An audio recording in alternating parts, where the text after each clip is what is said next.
So we are entering our afternoon session, and I'm so pleased to introduce our moderator, Katherine O'Neill. She is a member of our advisory committee for the event.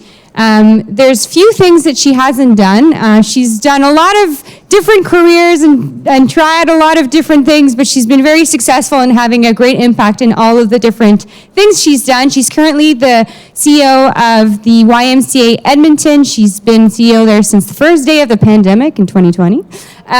YWCA. And she's worked in leadership positions and communication and politics throughout her career. A writer by trade, she spent most of her journalism career working as a national correspondent for the Globe and Mail. She has worked in politics as well, and now, is saving the world at the community level and civil society level. So we're really happy to have her here.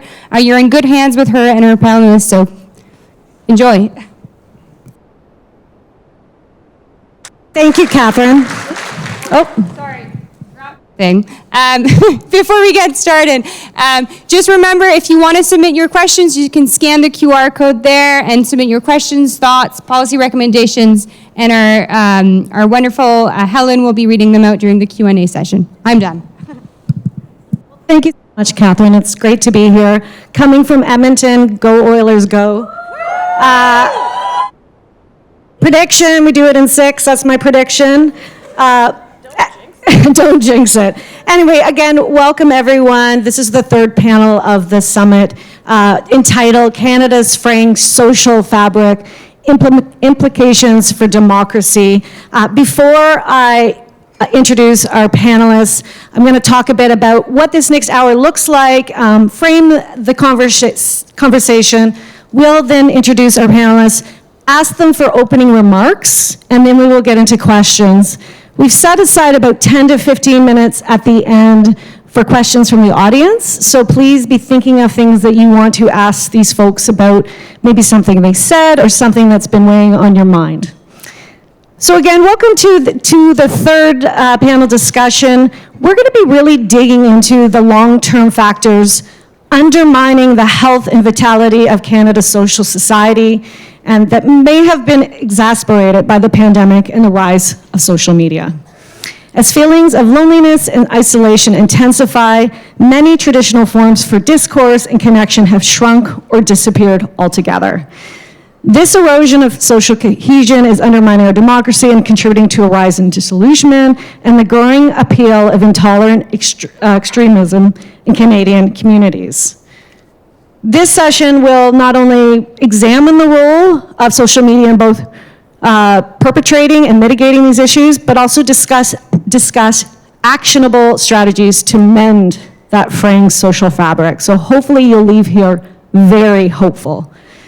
This session also aims to inspire practical solutions to rebuild a resilient and inclusive civil society. And I think that's what's brought me here. I've had many different careers, as you've heard, but I'm now at the YWCA in Edmonton, and we do a lot of work creating more pathways, particularly for women, girls, and minorities into our public spaces and making people feel very welcome. And I think there is a real role for civil society to help strengthen our democracies, and I can't wait to dig into that more. Little bit of background information. We did have a pre-call before we had this panel, and I want to quote Shachi here about when we left that conversation. You had two quotes that I was like, whoa, and I will introduce you in a second, but how do you break the circuit? How do you get out of the death spiral? So that's how we left our last conversation. So that just tells you how spicy this conversation might end up being. But I do know that we will leave hopeful, because I do know these are some of the best minds thinking about these issues right now, and it'll be really interesting to hear why they think we're in the predicament we are in, and kind of what we can do as community members to find a way out. So I will introduce our panelists, and then we'll start with opening remarks with Sharon, but I'll start here with Shachi Kurl. She's the president of the Angus Reid Institute, Canada's nonprofit foundation committed to independent research. She works with public opinion data to further public knowledge and enhance the national understanding of issues that matter to Canada and the world. She's often found offering analysis on CBC's Power and Politics, The Wall Street Journal, New York Times, Globe and Mail, and on the editorial pages of the Ottawa Citizen, among other places. In October 2020, she moderated BC's only televised provincial election debate presented by the British Columbia Broadcast Consortium. She's asking me to wind it up because it is long, but it's great. You can tell she's had a long journalism career, but what's brought her to here today is that research that she's digging into, the data. Amira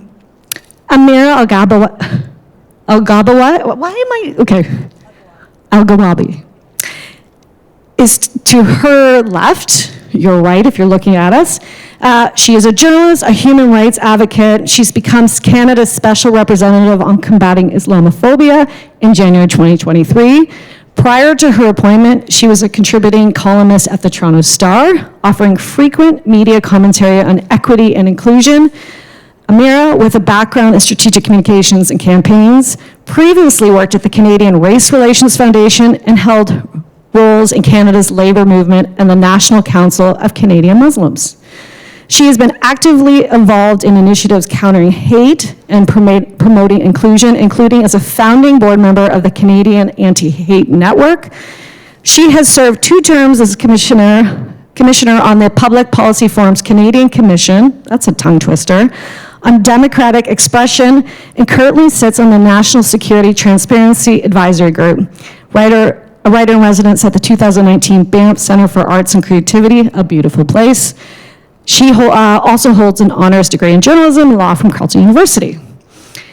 And beside her is Sharon Avery. She is an entrepreneur, also innovative thinker, leader in our community. She is the president and CEO of the Toronto Foundation and has championed, quote, a new philanthropy, an inclusive, power-shifting approach to charitable giving and grant-making. With Sharon at the helm, the foundation has been a gathering place for diverse new philanthropists, community organizations, and grassroots leaders to embark on learning journeys and build partnerships to move more effectively fighting inequality in the city. And under her leadership, they've introduced many new innovative programs and research that we will be digging into later. So welcome to our panelists. Sharon, open us up. Tell us what has brought you here and what you're hoping to get out of today. Well, let's start with yay for an all-female panel. So that's my starting place. So thanks for having me as part of this conversation. I think the reason I'm here is to talk about some research that we did. We've done vital signs for 20 years. Some of you may be familiar with this quality of life study that's happened in Toronto for years. In the last 8 years, we've also been studying social cohesion and social connection through a social capital study. And this year, we actually brought those 2 things together because it became clear that there is a fraying of the community, and so you can't study quality of life without talking about people's relationships with each other, with their neighbors, with their family, their sense of trust in the institutions, whether that's government or police, and how people are connected or disconnected right now. And this year, when we did our study, we actually did a Canadian version of it. So even though I represent the Toronto Foundation, I will tell you that the data that that showed in our Canadian sample was actually almost identical. And so, maybe I'm the downer starter, which is one of the biggest pieces. I think the piece of research that, or the data point that has really struck home for people coming out of that research was that in Toronto and across the country, but Toronto is one of the loneliest cities in the country. 1 million people, I'm rounding up because I'm less specific about my data, but it is about 935,000 Torontonians last week felt lonely 3 or 4 days. And that sense of isolation, that sense of disconnectedness is connected, no surprise to anyone in this room, to a whole lot of other things like poor mental health, particularly for young women, the seniors who are deeply isolated. We've seen a 25% drop. This one is a truly national statistic in volunteering. We've seen a 25% drop in donating to charities. And those things are often correlated. We've seen a significant drop, about 19%, of folks dropping out of cultural and arts activities, dropping out of their hobbies, their spare time, their soccer leagues, their choirs, the things that they do. And this disconnection, you might ask yourself, well, why would you be talking about that at a vote summit? And for us, it really comes down to something that John Beebe said to me recently, which is healthy communities are healthy democracies. And those two things are deeply interconnected. And I can tell you, and I don't think it's truly a surprise, this is not a healthy community. Income inequality is at its highest. In Toronto, 30% of Torontonians, Toronto residents, are living on household incomes of $20,000 a year or less. And so when they don't have time to engage. And there is this increasing sense of apathy and hopelessness. And if you want folks to engage in voting, in politics, in dialogue, you've got either angry people or hopeless people. And so that's where we really have to turn a corner.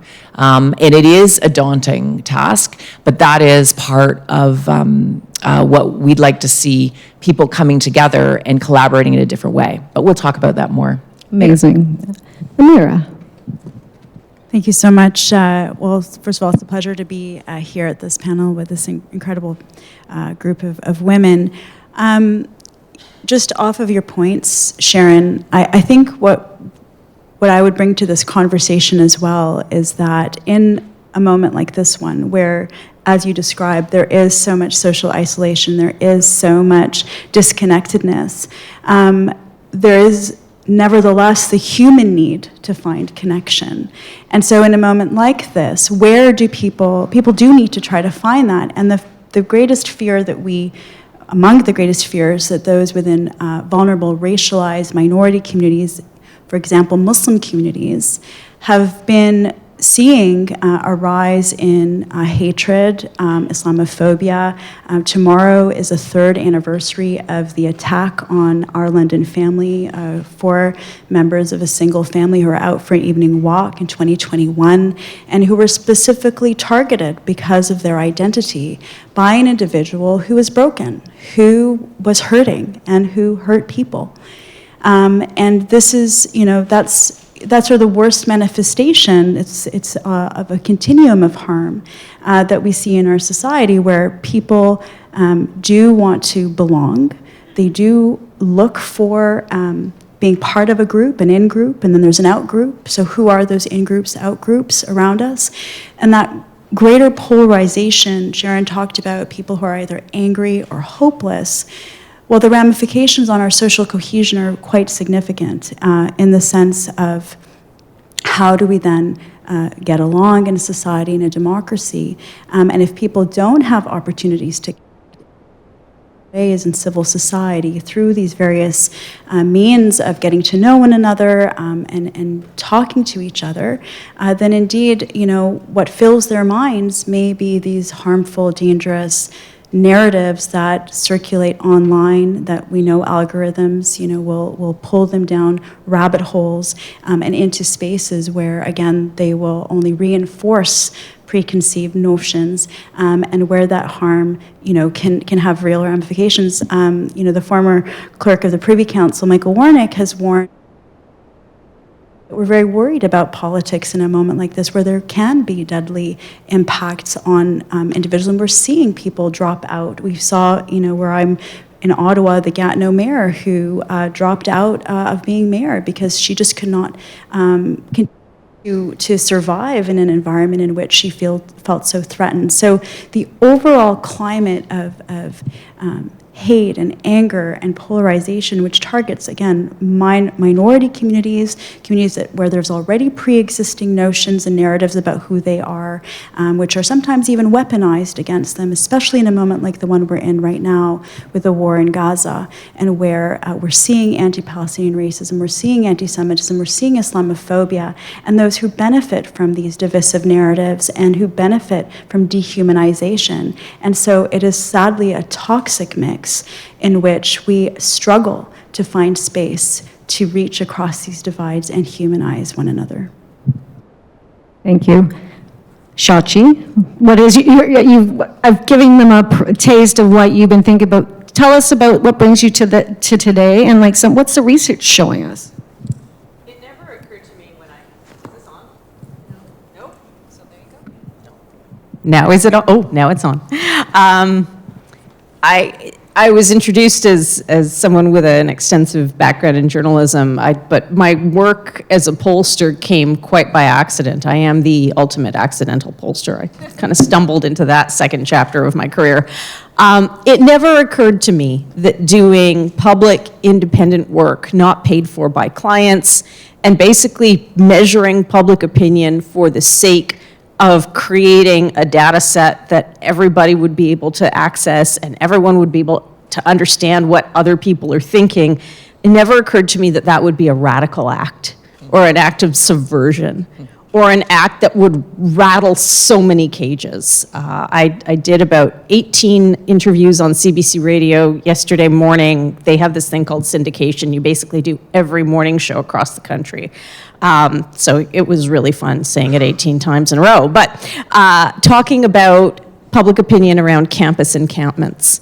And one of the questions, and you can read the data, it's on our website, I won't get into that right now, but it was like, why did you do this work? What was your agenda? I'm like, hey, whoa, so like there's no agenda here. The agenda is public information. The agenda is transparency. The agenda is reminding people who are so upset about the encampments that there is a significant number of people in this country who think that this is a useful way to make a point and agitate for change. And it's the reason we do it is that so those people who are all in on the encampments and think they're the greatest thing since sliced bread are aware that there is a significant part of the country, a lot of this driven by age and generational lines, who don't agree, because we need to learn to exist in spaces where people don't necessarily agree with you, and you do not need to have a heart attack about that. Just picking up on some of the things you've talked about around isolation and loneliness, and how did we get here? How did we get into these echo chambers where you're only consuming information that conforms with your worldview? You're only talking to people in your life who agree with what you already have to say. You're only seeing that echo chamber on social media. The pandemic really accelerated something that has been so breathtaking in an era of technology, and I hope I'm not repeating myself from earlier things. It's always tough being like the first panel back after lunch and the third of the day, but we'll try and keep it fresh. Just the notion of what community is and what place is and what belonging is. We've done some research that shows that about 2 in 5 18 to 34-year-olds in this country say that when it comes to physical place and physical belonging, only 40% of them say that if they were sick, there would be a neighbor, not a relative, not a friend across town, but a neighbor whose name they know, who would be able to knock on the door and be like, are you okay? Do you need help? Do you need groceries? Are you all right? Is there anything I can do? Can I feed your cat for you? If they lost their wallet, same number. Only 40% say that they would be comfortable enough to go knock on a neighbor's door and say, I've lost my wallet, can I borrow $20 until I get this figured out? Contrast that against the vast supermajorities of people over the age of 54 who say the same thing, who say that their sense of community is place-based. Their sense of community is physical, like who's next to me, who's down the street from me, who am I talking to over my fence. Those younger people are 4 times more likely to say that their sense of community is a group that they're connected with, most likely online, that has nothing to do with where they live, and much more to do with life experience, shared interests, education, other things that bind them together that have nothing to do with physical space. So as we start to literally fray and disconnect from the people who are next to us and who are 40 feet from us in some cases, because if you live in the cities, you live in a shoebox and your neighbor is literally 40 feet from you. It's that we also see, and we talked about this, the era of engagement as part of interaction with social media. And in this era of doom scrolling, people are so susceptible, especially our young people, to misinformation, to disinformation, to deep fakes. And yet it's those same young people who say that traditional mainstream accredited news organizations are the ones that can't be trusted. And half of them say this, that what you see in a mainstream newscast is not trustworthy. So it's little wonder then that you've got nearly a quarter of the country, of this country, who are open to things like authoritarian rule, either a strong leader who doesn't bother with elections or military rule. About 22% say, yeah, that could be a thing. We're not opposed to that. That frightens me. I know we're supposed to be uplifting people, but that terrifies me. Or that half in this country say that there's no room for political compromise. I lay so much, yes, you can talk about tech, you can talk about social media, but I lay so much of the exacerbation of this at the feet of our elected politicians. They are purveying, they are trading in the business of division rather than the business of trying to find ways to bring disparate groups together and remind them that, hey, you actually have more in common than you have that drives you apart. So I'll leave it there. Lots to unpack there. You all talked about trust. Is there any, when you look at community right now, are there any, who do people trust in our community now? If they don't trust the media, they don't trust politicians, do you see, and maybe in the research that the Trauma Foundation has done, is there any parts of our community that there is still a bedrock of trust? So this is interesting. I would say that we didn't see an enormous reduction in trust in institutions. We did see a fascinating reduction of trust in white Torontonians against the police. So in fact, Black Torontonians and white Torontonians have about the same level of trust for the first time in years for the police. But I wanted to build on something you said about our neighbors. Okay, so it's a happy stat, which is what our research does show is the more neighbors you know, the higher your quality of life. It's actually a key index measure for us in terms of, and so I will tell you, the first time we did this research back in 2018, this is pre-pandemic, and that came out loud and clear. The more neighbors you know by name, the happier your overall quality of life was. I started throwing a dinner party at my house for my neighbors because I didn't know any of them. And so I do feel there are some pretty fundamental basic things that need to change around connection, around those that have it in them right now, because there's a lot who don't. Our stats show 40% of Torontonians are dealing with some kind of level of anxiety or mental health issue, right? But for those that can, we need to start engaging much more directly to start building that trust again. We've talked about lots of factors of why we're here. Are there any factors that you haven't heard yet, Amira, that we need to put on the table before we start talking about solutions? Are there any factors that you're like, we're not really digging deep enough to understand why this has led us to where we are?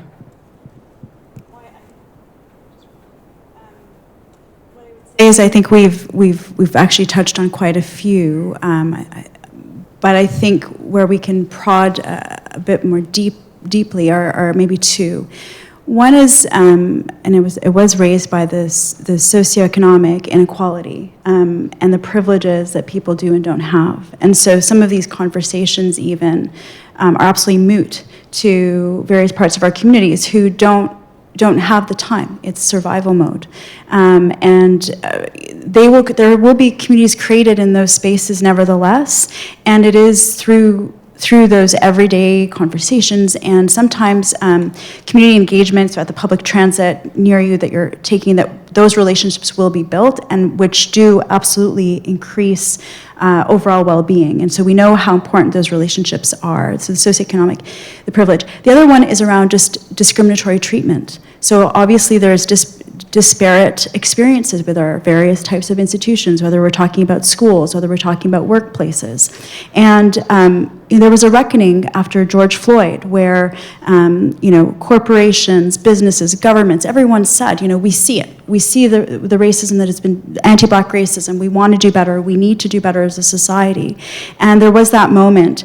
Similarly, when we saw the discovery of the children at the residential schools in Kamloops, the first discovery, again, another awakening, a moment where Canadians are more sensitive to these experiences that various communities have been speaking about and our Indigenous communities have been talking about, and some type of commitment to addressing disparities in our society. But that being said, fast forward to the moment that we're in right now, where, again, from Muslim communities in this country, and our office has been studying and speaking to young people who are feeling absolutely that this democracy is a democracy for everyone who holds particular views, but if you have an effort to express an issue like what's happening with Palestinians, that you will face censorship, you may lose your job, you may be doxxed, and suddenly that sense of belonging, this promise of democracy,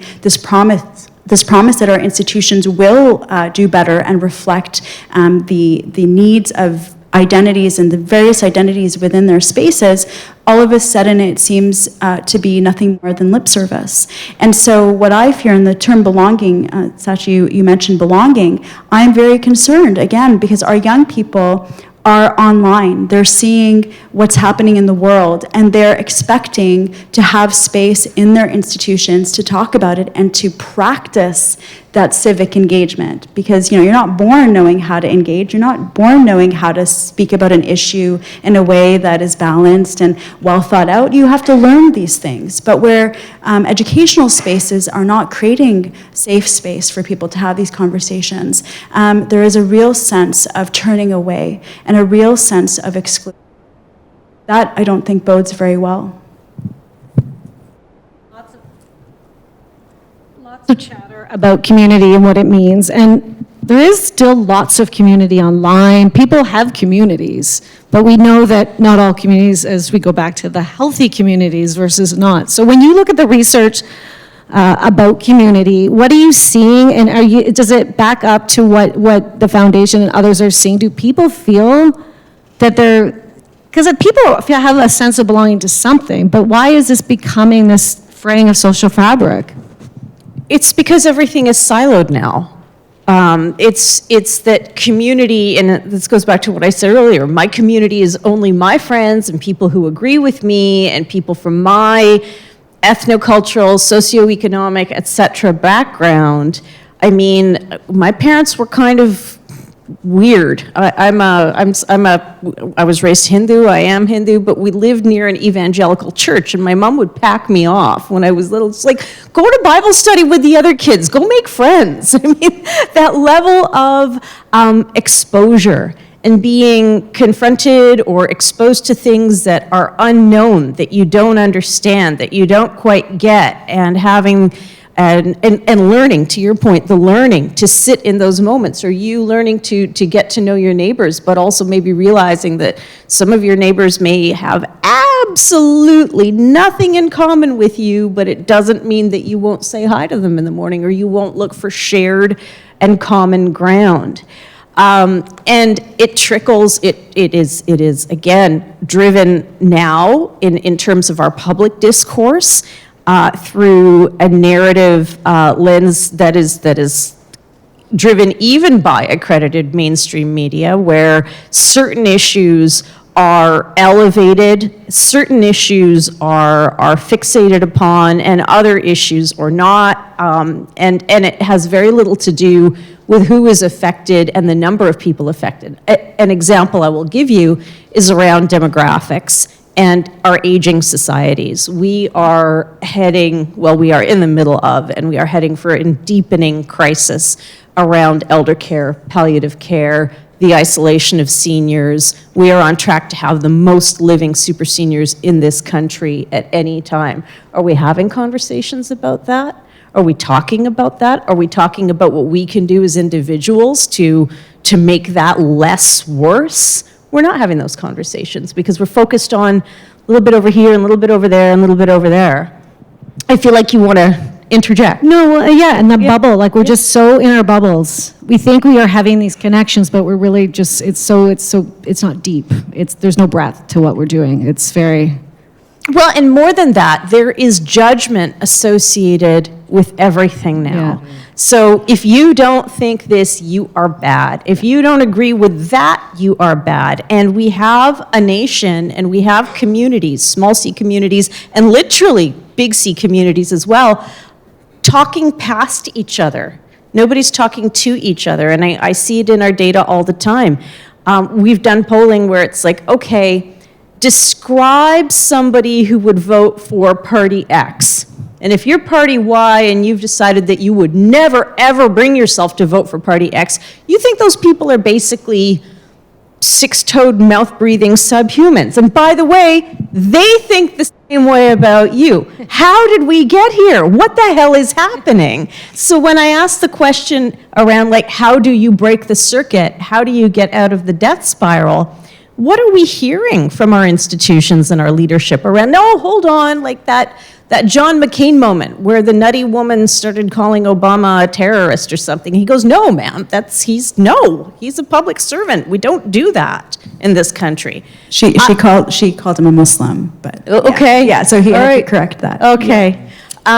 So where is our leadership in actively trying to make this better? They are nowhere. They are actively making it worse every day. They are experts, PhDs in wedgeology.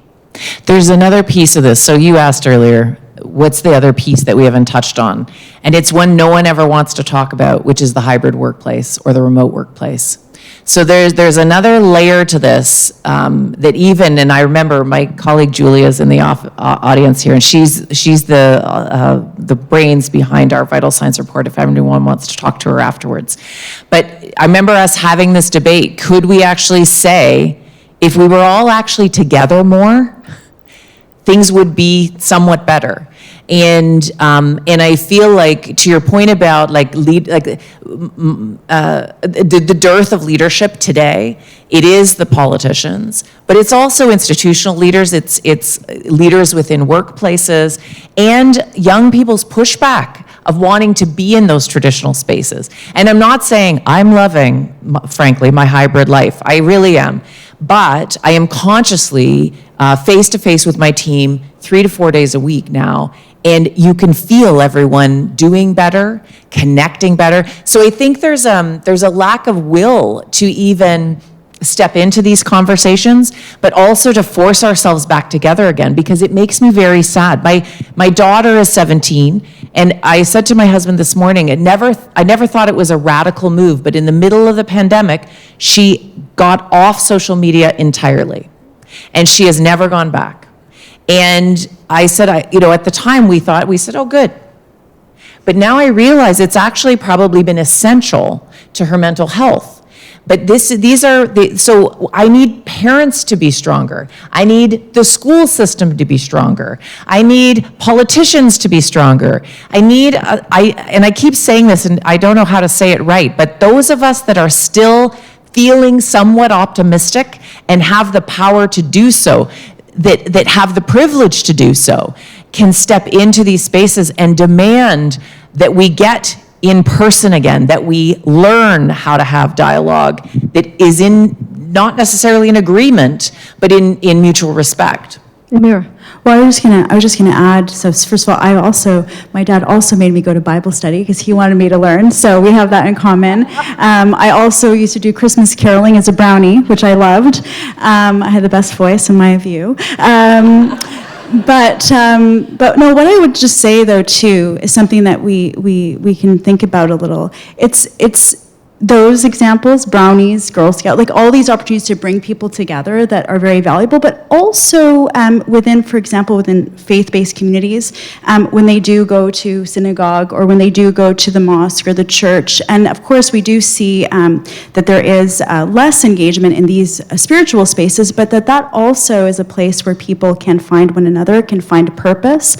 And whether it's cultural or faith-based or whatnot, or sports, again, ensuring that we have those robust, an ecosystem that is affordable and that is accessible for as many people within our communities is so important, because it is where not only do we learn about each other, but we also start to understand ourselves and understand our own histories and understand our own identities. And one of the most formative experiences that I had was in elementary school in East End, Ottawa, when I was in the 4th grade and there was like 5 Muslims in the whole school, and the principal came up to me and said, "Would you and your friends like to present about Islam to the whole school?" And I was just like, "Sure." I know everything about it, but that was just a moment where he taught me in that instance that I see your difference and it's something to share. It's something to share with everybody else, and maybe go home and talk to my mom and learn a little bit more that I didn't know. And so how do we also help citizens, help people have a strong sense of who they are as well, where they come from, what their story is, and how they enrich that social fabric? And I think it speaks to the bigger conversation about what that healthy ecosystem could be, and how are we growing it, or are we even thinking about that ecosystem? The brownies, the Girl Guides, all of these groups that we just forget the power they have in our community to bring people together from all backgrounds to kind of come together, understand each other. We have about 5 minutes before we open it up to the audience, and I wanted to have your observations about, what are some solutions that you would hope to see beyond, our leaders. We need to have better leadership, particularly politically. People who don't call, they incite all this division instead of bringing people together. That's obviously a big one for you, but is there anything else you see that could be a solution and that could help this sewing back this fabric together?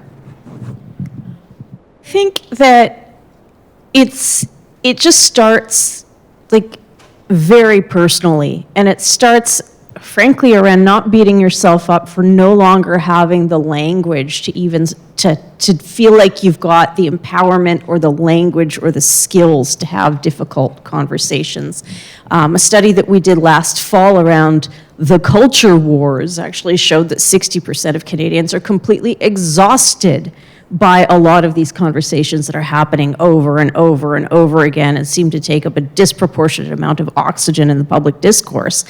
But what was really valuable in being able to just identify that was, again, finding that maybe there was a starting place for people to feel like they can express themselves, which is, we find ourselves in a moment in terms of public discourse. And now public discourse is everything. Public discourse is a conversation with your neighbor, right? Because it might be videoed. Public discourse is every frickin' tweet or social media post you do. Public discourse is anything you say at work, because now we exist everyone's always got to feel safe all the time. So we have a generation of Canadians now who are terrified to open their mouths about anything.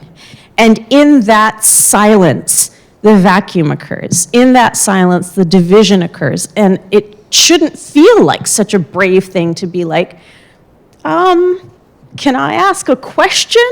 And asking that question doesn't need to be motivated by hate or dissension or toxicity. It's like, can I just ask a question so I can understand something?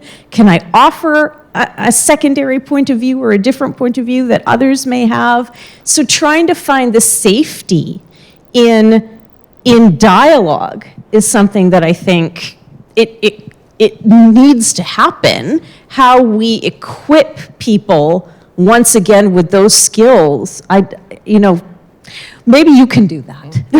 And that's what I was gonna, I overheard your conversation with John before we started, Sharon, and I heard you say the words, we want to add the word democracy to our strat plan. And I'm wondering when, and that's fascinating, and I think it's so interesting how the Toronto Foundation is so leaning into this and really seeing the connection.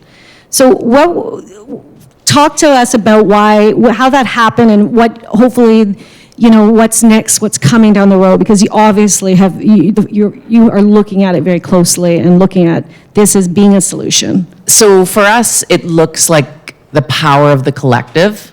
And it is personal, and it may sound silly, but one of the most basic things we have suggested out of our research is just to go join something. Get back involved, go volunteer, go play soccer with your buddies, go get back out there. That's a very, very basic level. At the whole other end of the spectrum, what we're talking about is how does one so we're a foundation, we give money away. How does one philanthropically engage with democracy? What does that look like? What are we funding? Well, it started with us, with the social capital work, funding organizations that actually bring people together for difficult conversations, or people from different lived experiences coming together and understanding each other differently. And more, it's about creating some kind of toolkit of dialogue. People are often saying exactly that. I'm so frustrated. I want to get involved. I want to go somewhere where I can debate someone without it becoming violent, right? Or becoming divisive. But instead, just let me practice disagreeing. And so there's all these ends of the spectrum. I'll tell a quick story. I got invited last year to Montana. Montana has a constitution, it's 50 years old, and up until recently was a purple state. And so now it is a supermajority red state. And so I was invited down with a group of funders from around the world to meet with 10 foundations in Montana that are philanthropic, and they give to things like kids and early childhood development. They do all of these other things, but they came together and said, what should we be doing together to solve this democracy problem that we have? They didn't want to go blue. They wanted to get back to purple, which I found this on every level a fascinating conversation I wanted to be part of, because they didn't want to choose sides. They liked the centeredness of Montana. And so these are the conversations that are starting to happen on the philanthropic side, but I'm also talking to individual wealthy donors about this. You need to start giving to independent journalism. One of my favorite grants in Toronto is to an organization called The Local. Wherever you live, sign up for The Local's monthly online magazine. It's fantastic. It tells stories of equity-deserving communities that never get stories told about them. We should be funding independent democracy work. We should be, if you're Parks and Rec, I've been asking myself this question. No, not everyone goes to church anymore. We used to be a very secular society. What could happen on Sunday mornings in a community center where neighbors got together and talked about their values and talked about cleaning up the local park or getting engaged in a different way? How could we activate our community spaces in such a way that people feel safe connecting with each other? I was telling my friend Julia here again that I found out this just this week out of my local Beach Metro newspaper that the crossing guards in Toronto are actually managed by a private company now, which, aside from being a little bit scary for me, crossing guards and baristas are social capital builders, right? I've started actively talking to any stranger in an elevator just to see what it would be like, because I think we need to start proactively engaging, from small little gestures to big grand gestures for those that have the privilege to do so. Amira, wrap it up for us. So you've been hearing all of this, and then we'll open up to it. But Well, I was just going to ask, how many people in here actually do talk to people in elevators? Yeah. So this is, I don't think, the great sample size. Well, I mean, it's a great group. It's not what we would inspire. call Tell your randomized sample. Yes.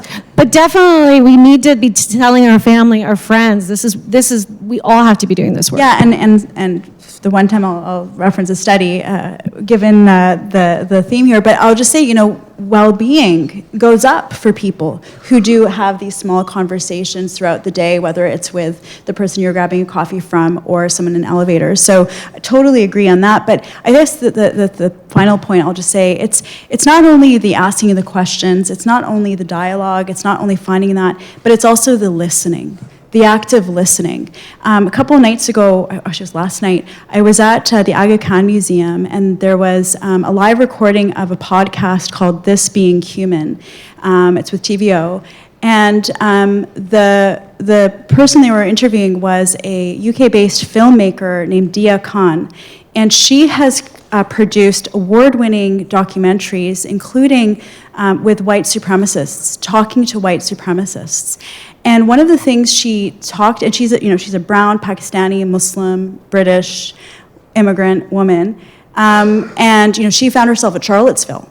And there's a YouTube video that went viral about her there. And what she said was, when she sat down for those conversations with people who viewed her as a threat to their very existence, used terms like white genocide, she just sat and listened. And she just gave them a space to talk. And she described the end of those conversations as, if you get a dish rag and it's full of water and you just kind of keep squeezing it out till it's all emptied and it becomes very soft. Once they had shared all their fears and their anxieties and their pain, they became more receptive to then suddenly looking at her as a human. And she did the same. And it seems so simple, but just the act of listening to each other and listening to what people are going through. And sometimes there's just not that opportunity to do that. Well, thank you so much. That made me think of this great quote. There's an independent senator in Alberta, Paula Simons, who always says, we are all the guardians and the gardeners of democracy, all of us, and that we all have a role every day to play in making sure our democracies are strong. I think this is a great conversation to start. Let's open it up to the audience. I'm going to just, like the last panel, I will be the Oprah, and I will wander, so just flag me down. I'm not sure if stuff are coming up here, but, or are you're going to help me? Oh, great, we have someone to help. So we'll start over here. If you can say your name and your question and who you're directing it to. Hi everyone, my name is Aisha. I'm the VP External at the Alma Mater Society at UBC. So we currently have a provincial election coming up, which is why I'm here. I've been following your correspondence on the election as well, so it's really cool to kind of see the face that's been commenting on it in person. But I really resonated with some of the comments regarding how to facilitate a safe dialogue. People might not, when we think of politically divisive spaces, sometimes student unions aren't at the forefront of everybody's minds, but we've gone through seasons at UBC where we've had executives resign because it's been an incredibly unsafe space to have just dialogue about honestly anything. It becomes, what really resonated with me was cancel culture. That's what it ends up becoming in certain spaces. So a question that I had is, in your respective spaces, how have you stopped that harm from happening or continuously be perpetuated when it comes to having a difference of opinion? Because that is something that we're struggling with right now, is making sure that students feel heard, but we're also having a chance to kind of come in with our institutional perspective in a way and kind of have our side be heard without, I don't know, a crazy subreddit post going off about different folks in the space. But yeah. Who wants that first? Okay. I can see you're itching to go. Well, Amira may wish to speak to her own experiences, but we've both had people tried to cancel us. Very, very memorably and very publicly. There was a campaign to basically erase me from the space that I was in and the work that I was doing. And that happened in the federal leaders, after the federal leaders debate in the last election in 2021, which I had moderated. I just sort of, and I was very, very lucky in that I had fantastic colleagues around me who sometimes say politically incorrect things, and sometimes I read their tweets and I'm like, oh my God, why did you put that out there? But it takes a kind of courage to say what you think, and it takes a kind of courage to then decide that you are not going to be cowed into being, you're not going to be driven from the room, and that you're going to hold your space. It is hard. It is really, really hard. I had death threats. We had to have security installed at my place of work. It was problematic for my colleagues. They were worried for themselves. They were worried for me. There was a point at which I did not think I would come back from it. And from a mental health perspective, there were moments where I wasn't sure I wanted to come back from it. But you've got to hold your space. I hope nobody goes through anything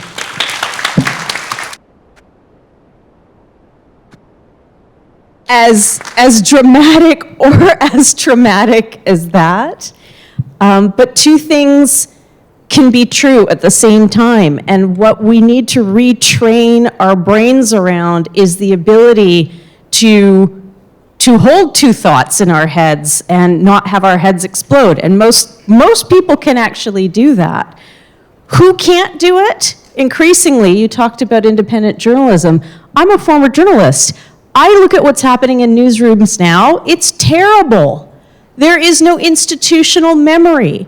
Everything is news as activism rather than news as an accurate mirror reflection of who our societies are, good, bad, or ugly. So what's happened is that we've lost the ability to carry cognitive dissonance. And so what I would say is, in the conversations you have around work and the conversations you have in the spaces, what does a safe space mean?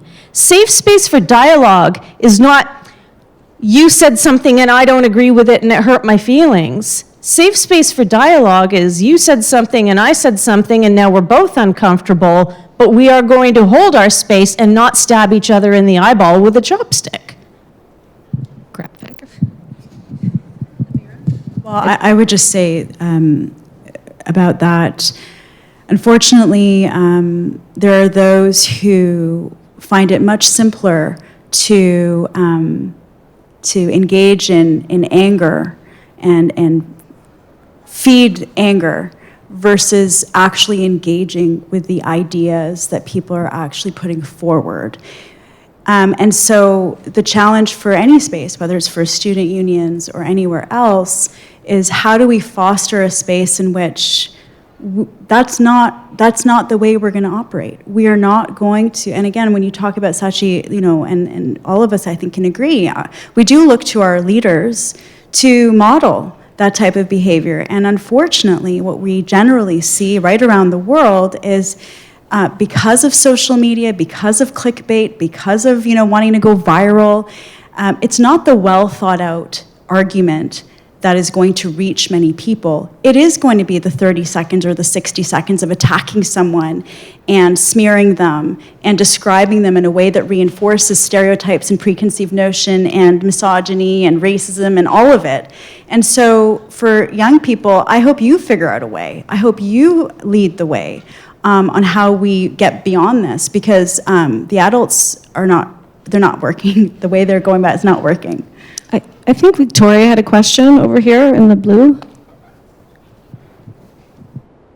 And I think this will be our last question. We are at 2:26, but we'll see if we can squeeze one more in. Victoria? Thanks so much. I'll make it quick. My question's for Sharon, but just very quickly to the young woman who just asked about cancel culture, I thought I would share that Sam Roosh and I have actually developed a workshop on cancel culture and really fleshing it out and finding a pathway back. So would love to get in touch and we'll share that with you. But now to my question. So thank you so much for all of your insights and powerful call to action. Sharon, it's really great to see you after we did our democracy dialogue together when the report first came out.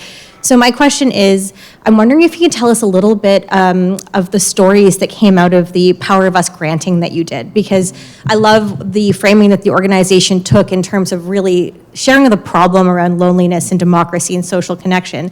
But then you really backed it up with, funding communities to go out and try and reactivate and make that connective tissue. So I'm just wondering, what has inspired you and what do you see working? Thanks. And how are we going to build on it? Maybe I'll finish that. So thank you for that invitation. We with our Vital Signs report, we launched a Power of Us campaign, and in fact, the Power of Us spoiler is going to be the name of our next strategy, because we just realized that Toronto needs some hope. And it was a very positive experience. So we partnered up with Volunteer Toronto, and we offered micro grants to anyone who wanted to organize anything that would bring people together. And I think what inspired me about that was the hundreds of folks that came forward with really neat ideas for their communities, whether it was a knitting circle or an event in a local park, or a seniors gathering. There was a whole range of activities that we ended up funding with Volunteer Toronto, and it made me realize that we have to do a lot more of that. It was really just scratching the surface. And so as we look ahead, we are asking ourselves, what is the role of a community foundation in building community? And because we can spend our time on the one-to-one, we can spend our time on the everyday residents, and creating spaces that are accessible and can fit into their busy lives in such a way that we can make even more connections through the Power of Us. I will say, I still have this secret vision.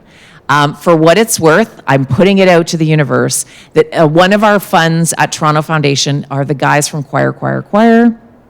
I am dying to host a giant sing-along down... that right? I've got the brownie here. We are gonna. It won't be Christmas carols, but I would love to. But honestly, we need to start connecting on things. So back to your question about cancel culture and this issue of how we talk to each other. I think that one of the ways in is to start doing things together that have nothing to do with ideologies, right? To start connecting as humans again. To start connecting based on our values, not on our sense of what is right and wrong, not on the binaries, right?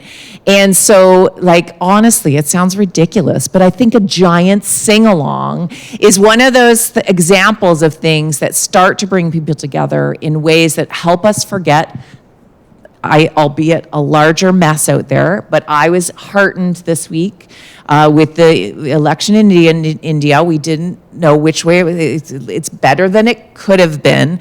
But I think sometimes these little symbolic moments of possibility inspire the hope that is needed. And it is hope and connection that is needed to bring a healthier democracy and a healthier community back to all of us. Amazing. I love that. And I think the Oilers could also create community. So we'll say, hop on that bandwagon. We can all Canadians can be community there. We have one last question on Slido, so if someone could read, I can't see them, so maybe yeah. Read it. Perfect. Have any of you conducted research on the drivers of trust in government agencies or organizations? And if so, what are those key drivers? I almost don't want to answer that question because I was instructed to leave us feeling positive. So maybe we should just leave it. This is not a fantastic time for institutions in terms of trust, whether that's government, whether that's academic institutions, whether that's health institutions, or policing, or any officialdom. We are in a time where lack of trust in all of the, from Sesame Street, who are the people in your neighborhood? And it's all the trustworthy institutional actors, and now it's not so much. Maybe the baker, because who doesn't like cake? But notwithstanding that, I think in order to maybe try and be solutions-based and throw it out there, in part, I think what's happening is as we tilt one way and we tilt the other way, and we've talked about cancel culture, we've talked about inclusivity and talked about all of these things, what's sometimes being lost is authenticity. What does the post office do? Post office needs to mail the letters. What does government need to do? They need to provide the services and do that well. And I think sometimes it's about refocusing, and I have these conversations. I had this conversation yesterday in a board meeting in my vast amounts of spare time, and because I'm a glutton for punishment, I am the national co-chair of the Canadian Cancer Society, and we were having some of these conversations about what is our strategy on this and what is our plan on that. And it's like, it's good to be aware, it's good to know your blind spots, it's good to know where you need to shore up your bases and not have gaps, but at the end of the day, that's not what our organization does. We do mission and research and support for people who are on a cancer journey in their lives. Is it important to have an environmental strategy or a climate strategy or a DEI strategy? Yeah, those things are good, but we're not pivoting to that. That's not what we do. And I think what's happened is there's a lot of distraction right now at the institutional level. I think if people sort of just thought about, like, who are we? What do we do? What is our North Star? We might be doing a little bit better. Well, that is it for us. A big round of applause again for our panelists. On behalf of the advisory committee, I want to thank Katherine and John for the opportunity to be here today, and you've all been given sewing needles. So Canada's Fraying Social Fabric, start sewing, talk to your friends and neighbors. Everyone has a role to play, and it's just been an honor to hear all of these ideas, solutions, and I'm hopeful, so thank you.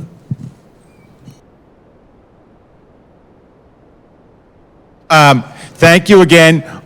I look forward to attending the chorus. I'm not promising to be part of it, but I promise to be there because I love music and I love coming together in community. So we have another break now before the last session. And the last session, again, none of these topics are going to be easy. But in this last session, we are going to dig into the changing technologies in the world we're facing and the implications for our democracy. So I know we've been given a lot. I am feeling very full of information, but you can hang with us. There's coffee for those of you who need that. There's sugar for all of us. And there's each other. So have a little chance to reconnect. We'll be back in this room in 15 minutes.